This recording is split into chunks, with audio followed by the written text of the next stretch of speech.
If you're ever driving through the Ozarks and stumble upon a crumbling 5-story hotel called the Black Hollow Grand, don't stop. They say it only appears to those desperate for work or those already marked. I needed money. I needed a second chance. Now every night, I pray room 502 stays locked, and that the guests checking in aren't the ones who died decades ago. That I applied for the job out of desperation, plain and simple. The ad was tucked away at the bottom of an obscure job board.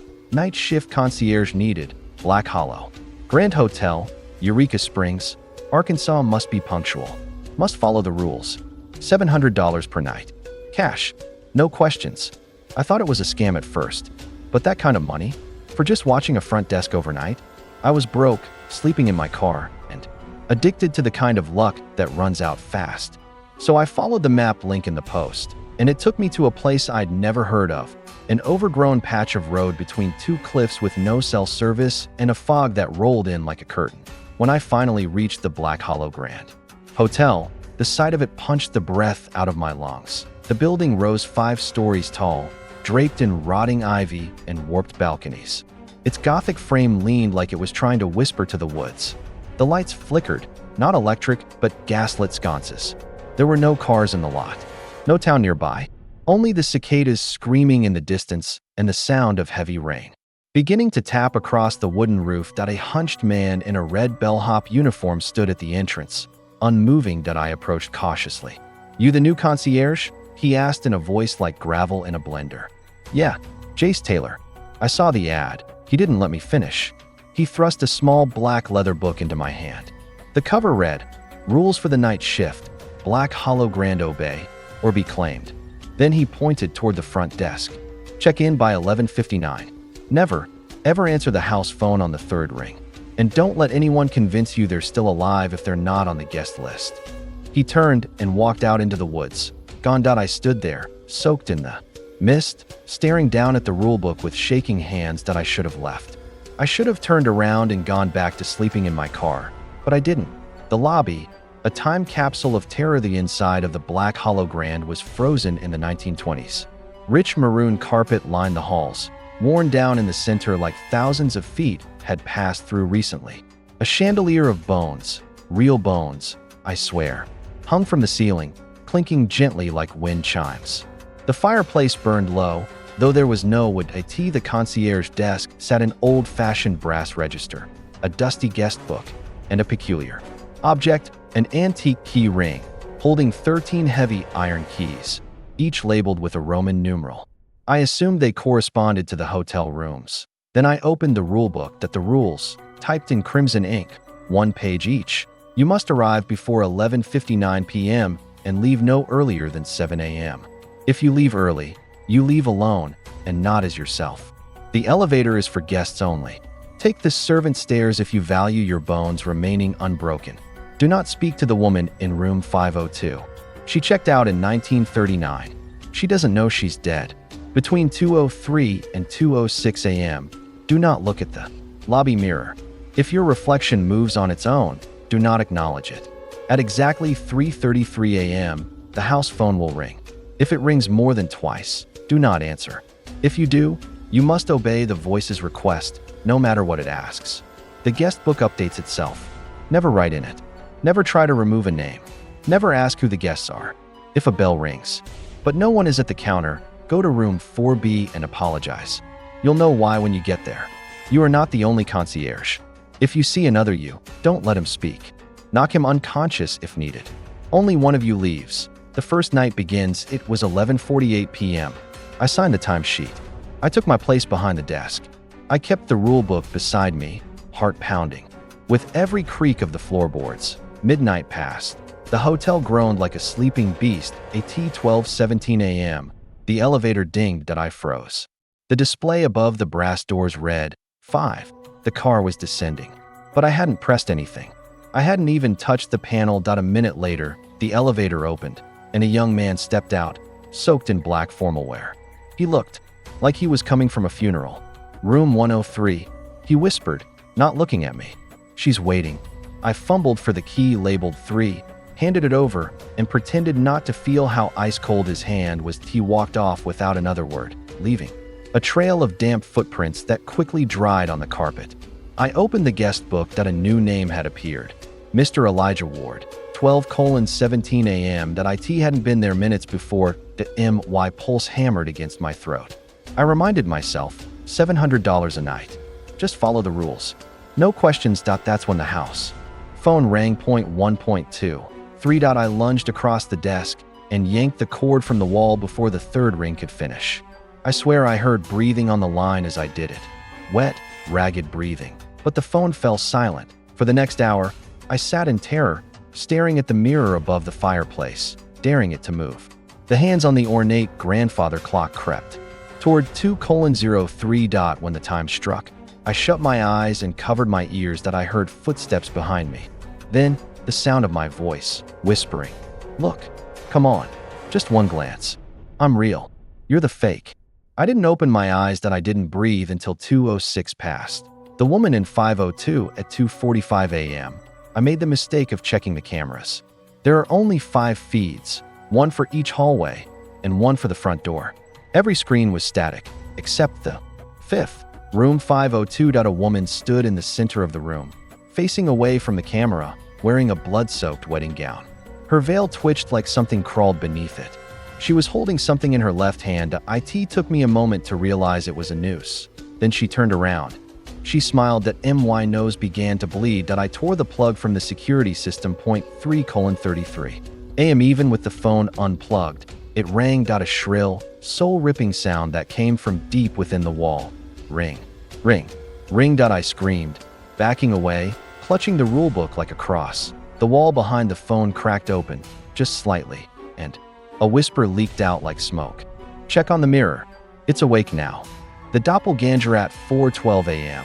I caught my reflection grinning at me when I wasn't, and then it stepped out of the mirror. It wore my uniform, had my face, same scar on the chin, but its eyes were coal black, and its smile never reached them. It walked toward the desk calmly. I didn't hesitate. I grabbed the fire poker from beside the hearth and slammed it into the reflection's face. It staggered back, hissing like a boiling kettle, and then it burst into ash.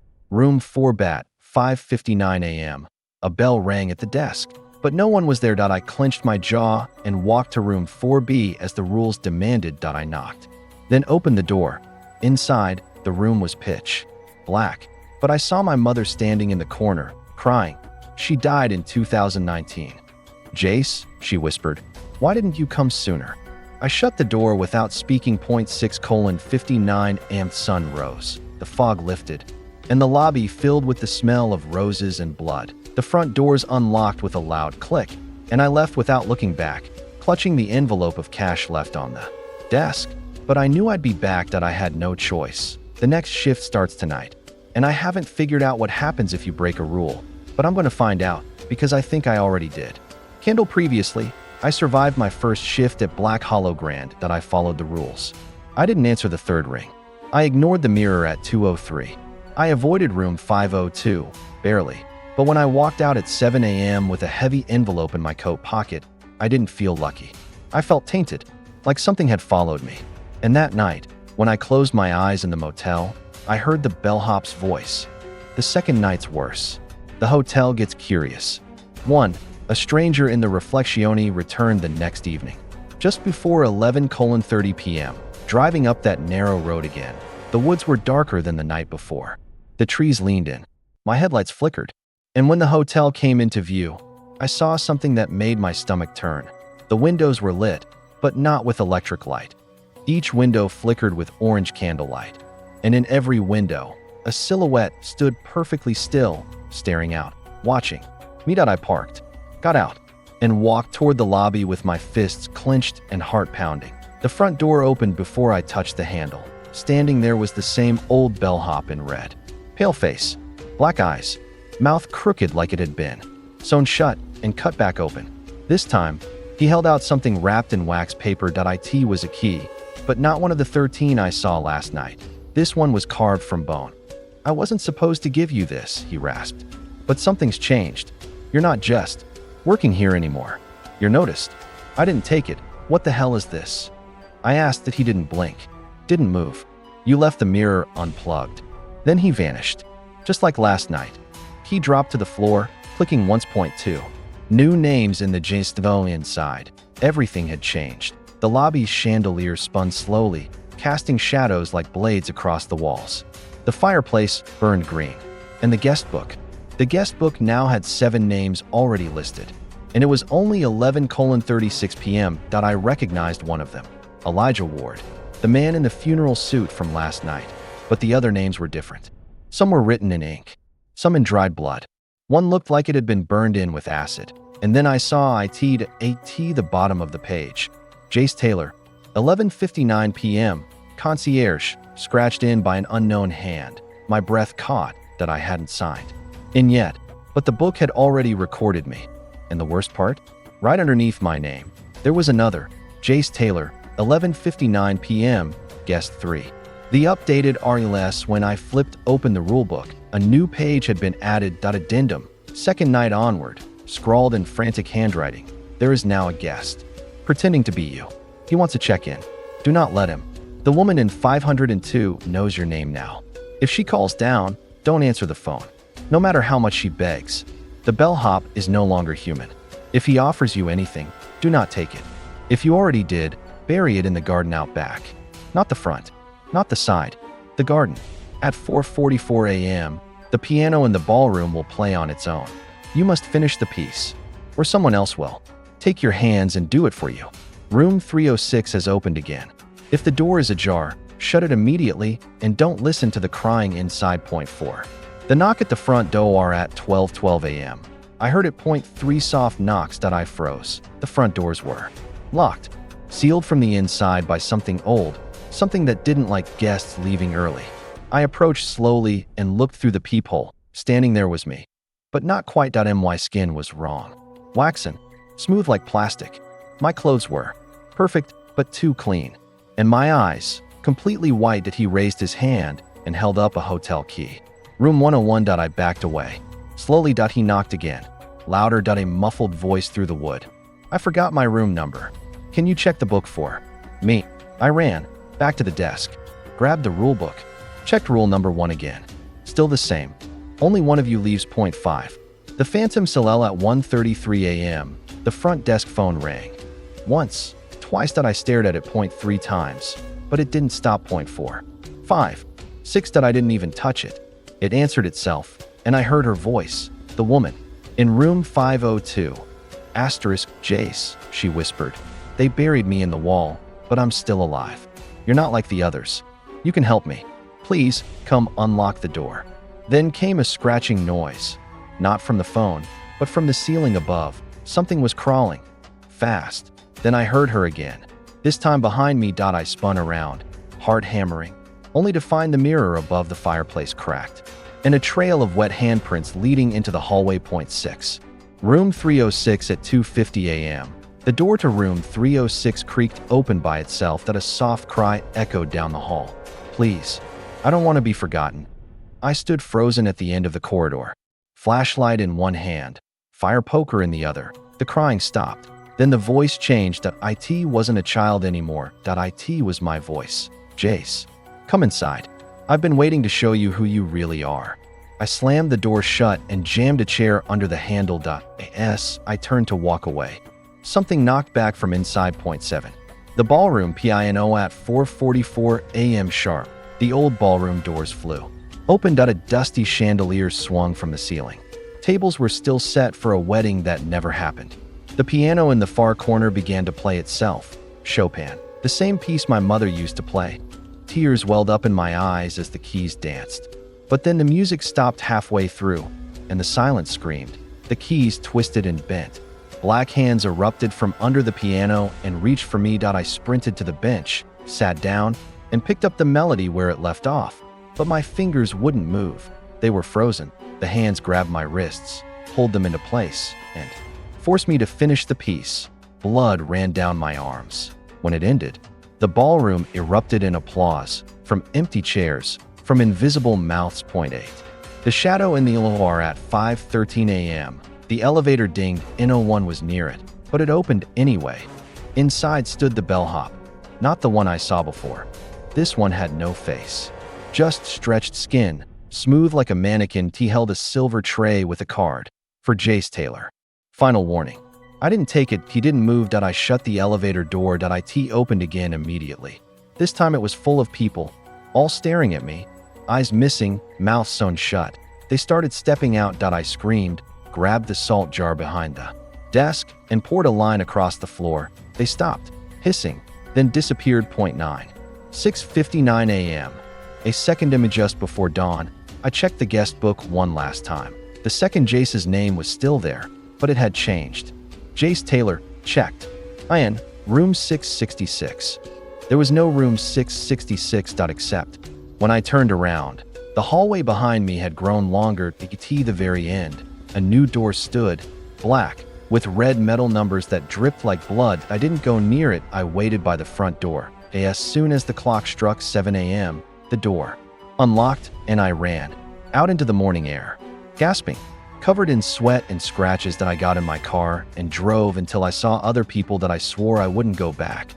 But when I checked my glove box, I found a note written in black ink. 3 more nights. Finish the shift, or she takes your name forever. Drop of blood recap. 2 nights down. 2 near-death experiences. A hotel that doesn't sleep. A mirror that copies you. A guest book that knows more than it shows. Last night, someone, or something, checked in using my name. Room 666 opened, and I didn't have the courage to see what was inside. But I don't have a choice anymore. Candle Chapter 3. The Guests Who Never Checked Out 1. The uninvited returnee didn't plan to return to the Black Hollow Grand. But I woke up in my motel bed, fully dressed, with dirt under my fingernails. My car keys were gone. My phone screen was shattered, and on my forearm, scrawled in burned flesh, was the word, check in. I staggered to the bathroom and vomited. When I looked up into the mirror, my reflection stayed still for a full 2 seconds before mimicking me. That night, I walked the foggy trail back to the hotel. It was already waiting. All 5 floors glowed like a jack-o'-lantern, its light flickering. Orange behind curtains that never moved.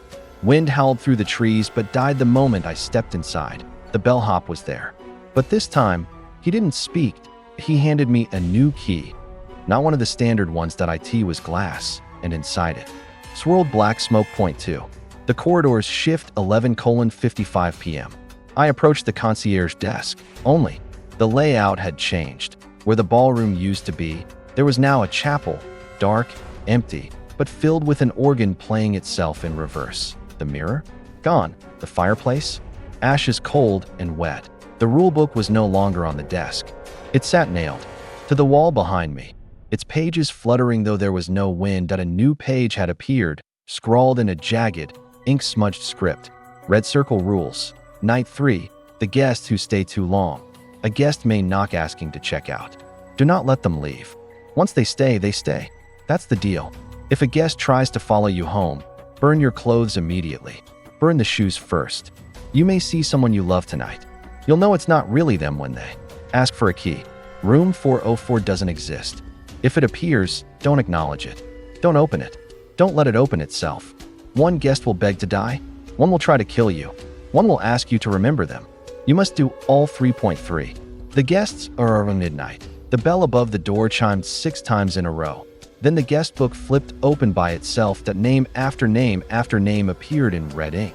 Not written, but scratched in, like fingernails clawing. Parchment.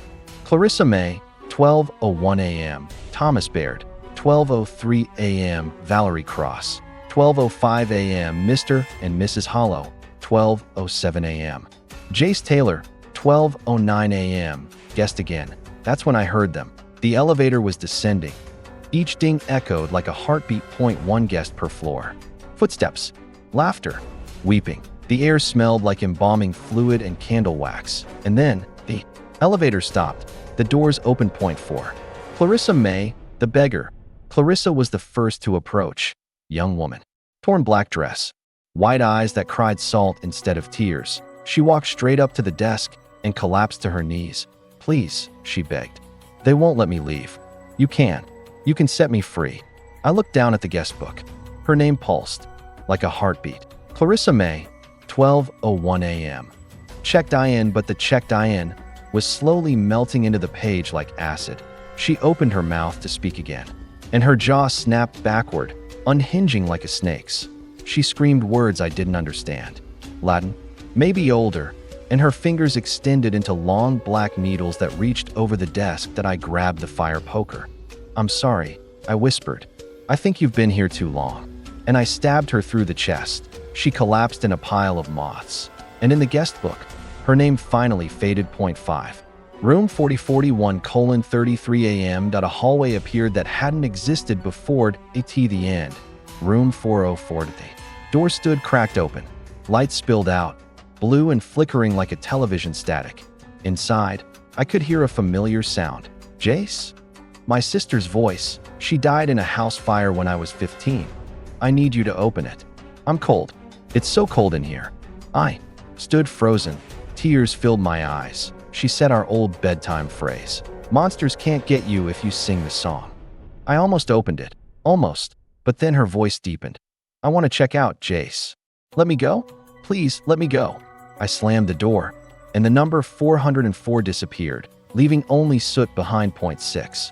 Thomas Baird, the killer, 2:45 a.m. Thomas appeared at the bottom of the stairs, a man in a butcher's apron soaked in black fluid. His eyes were completely sewn shut. In one hand, he dragged a bloodied axe in the other. "My missing car keys. Return guest," he grunted. "Didn't pay last time." I reached for the salt canister, but it was empty. I ran down the maintenance corridor, past rusted pipes and crying walls. I slammed a fire door behind me, but his steps echoed, louder than mine. He was laughing. "This time, you check out." I found an old display case, shattered the glass. Inside, a ceremonial dagger covered in dried red wax. He lunged. I drove it through his throat. He didn't scream. He smiled, then vanished. Only the axe remained. I left it embedded in the floor, by the front desk, as a warning to whatever came next. Point 7. The hollow couple, remembrance. At 4:13 a.m., two guests stepped out of the elevator hand in hand. They were beautiful. Golden era glamour. Tuxedo, gown, smiling, glowing, but their skin was gray porcelain, and their eyes were painted on. "Concierge," the woman whispered. "We were married here in 1927. The hotel forgot us. Can you remember us?" They pulled out an old photograph and placed it on the desk. It was burned at the edges, but I could make out their faces. A wedding photo. In the background stood the hotel, but the most chilling part, I was in the photo, standing beside them. A bellhop, smiling. "You were there," the man said. "Don't you remember?" "No," I breathed. "That's impossible." They smiled wider. "Remember us, or we can never leave." And then they both turned to ash, curling into the fireplace like smoke. I burned the photo, but the ashes still spelled their names across the wall. "Remember US 8. 6 a.m. Room 666. Pence's dawn approached. The walls breathed. The floor shivered. Room 666, at the farthest, darkest hallway, glowed red. I knew what was waiting to me. Or the version of me that signed in as a guest. I walked the corridor alone. Every painting along the wall turned to watch me. Whispering. I reached the door. The number melted off and reformed into "Welcome back." I opened it. Inside was a mirrored MY reflection. Stood inside, tapping the glass. "Let me out," it said. "You don't belong out there anymore." It smiled. Then it started mimicking my future, not my present. It showed me stealing, lying, hurting people. It showed me breaking every rule. "I'm the real you," it hissed. "You're just temporary." I backed away, and I smashed the mirror with the ceremonial dagger. It screamed. Glass bled, and the room collapsed into shadow. Point 9. 6:59 a.m. Final.